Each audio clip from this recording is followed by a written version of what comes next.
Young and the Restless. Phyllis's obsession with Billy explodes. Chancellor chaos. Alright, so right now Phyllis wants one thing, and that is Chancellor Industries.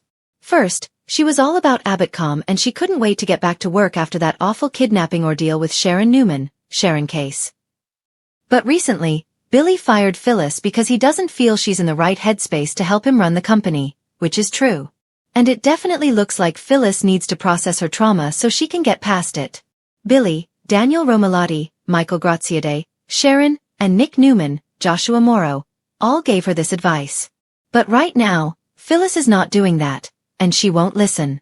Instead, she is very angry at Billy for firing her and upset that he replaced her with Sally Spectra, Courtney Hope.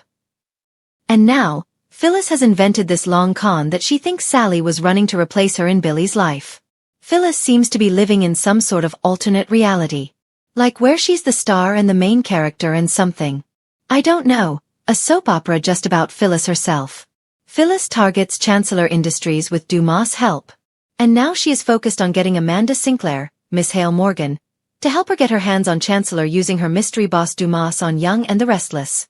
And it seems kind of random and kind of out of the blue because Phyllis had been talking about starting her own company with Daniel and then bam, she twisted around and Phyllis wants Dumas to take Chancellor from Nikki Newman, Melody Thomas Scott, and Victor Newman, Eric Braden, and let her and Daniel and Amanda run it. But why is Phyllis now all about Chancellor out of nowhere? Remember, she worked there for what? 5 minutes before Jill Abbott, Jess Walton, made Billy fire her and he did what Jill asked. He let her go. Young and the Restless. Phyllis is channeling Billy?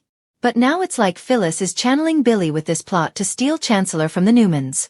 We know that for months, ever since Jill sold to Victor based on the lies and trickery that he was engaged in, that Billy was hell-bent on getting Chancellor back and getting revenge on Victor for taking it in the first place. You know, Billy's happily starting this new company with Sally, and the whole Chancellor thing is on the back burner for him for the most part. And instead, Phyllis has picked up the ball that Billy dropped. And she's determined to get a meeting with Dumas so she can take control of Chancellor. Phyllis convinces Amanda to pursue Dumas' meeting on YNR. And what's crazy, she's actually making some progress. When Phyllis first approached her good friend Amanda, who of course works for the mystery man, she told Phyllis no. Amanda was completely against it. She told Phyllis that she already tried to pitch her to Dumas and he was not interested. Then we had Phyllis telling Amanda, oh, you know, we can run it together. And Phyllis tells Amanda that her being a lawyer is boring and they should do this instead. And this week, improbably, Phyllis convinces Amanda to take her to DC with her and try and push forward this meeting with the faceless guy that they're still not showing us, which is insanely slow writing. Anyway, Phyllis actually got Amanda to agree and Phyllis said, you know, he can remain anonymous, and she and Amanda can be the new faces of Chancellor. And so now Phyllis has packed a bag, and she bought a first-class ticket. So, I actually wonder if she will be the first one to see his real face and see if it's Kane Ashby or Brooks Prentice or whoever. I don't care as long as they just reveal who it is. And you know, Phyllis is certain she can dazzle the billionaire businessman. And she told Amanda that her boss has never met anyone like her. Well, depending on who he is, he's probably actually met her. Young and the Restless. Is Phyllis's Chancellor plan healthy or destructive? So, against all odds and in the face of the fact that she's not even stable right now, Phyllis is actually making headway with this crazy idea of hers. But it's not healthy. It's not. And there's a good chance it may end in disaster for both her and Amanda. We know, of course, Phyllis still hates Victor for the Marco Anicelli stunt, but that grudge has long since been pushed by the wayside. It doesn't even seem active. She hasn't mentioned it in forever. Phyllis also has no particular beef with Nikki. I mean, heck, they even buried a body together a few years back. Turns out it was still alive. But hey, the intent was there.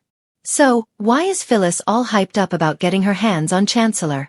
It's not about revenge on Nikki and Victor. It's about revenge on Billy and Sally by Phyllis taking the revenge that Billy really wants and the company that he really wanted to get back. Phyllis is lashing out primarily at Billy at this point. His rejection hit Phyllis when she was at this low point.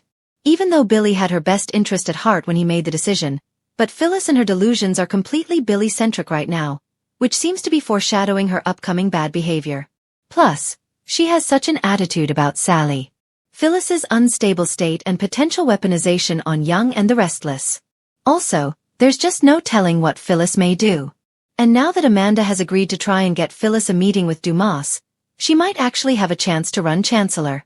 But if he's as smart as they say, hopefully he'll shut down Phyllis, because putting her in charge of a massive corporation while she's in this manic state, it's a terrible idea. Even on her best days, without being furious at Billy and others, Phyllis is chaos personified. And right now she is spiraling. She can't get her head on straight. She's in denial that she's suffering PTSD. She needs a reality check. She needs a sanity check, some therapy, not a new job. We know from Y&R spoilers this week that something big goes down at Nikki's party, and Dumas sends a message to all of Genoa City. I just wonder if in some bizarre way, Phyllis is the one who delivers the message on his behalf. Sort of a vengeful warning of what's to come. I mean, if Dumas does want to punish certain people, and if, for instance, Billy is on his hit list, then empowering Phyllis is certainly one way to go. Young and the Restless. Dumas weaponizes Phyllis? We'll see if Dumas weaponizes Phyllis and sets her loose on his enemies, because she can certainly be destructive. In the long run though, it's a bad idea. Billy wasn't trying to hurt Phyllis, and Sally certainly wasn't aiming to take her job. But you can't tell Phyllis that. We may soon see her on a full-blown revenge spree against Billy, against Sally, against others. Right now, Nick and Danny are already worried about her, so they may try and intervene and get Phyllis some help, but it is doubtful she'll take it. Instead, she may become the most dangerous weapon in Dumas' arsenal. Amanda wouldn't knowingly sign Phyllis up to be used like that, but we also know that she's not going to listen to Amanda when push comes to shove. The whole thing with Chancellor and Dumas could end up being Phyllis's breaking point. But what I do see right now is that she's trying to steal Billy's thunder, get back what he lost, and rub it in his face. Will Phyllis succeed? Maybe. Is it what's best for her? Not one bit.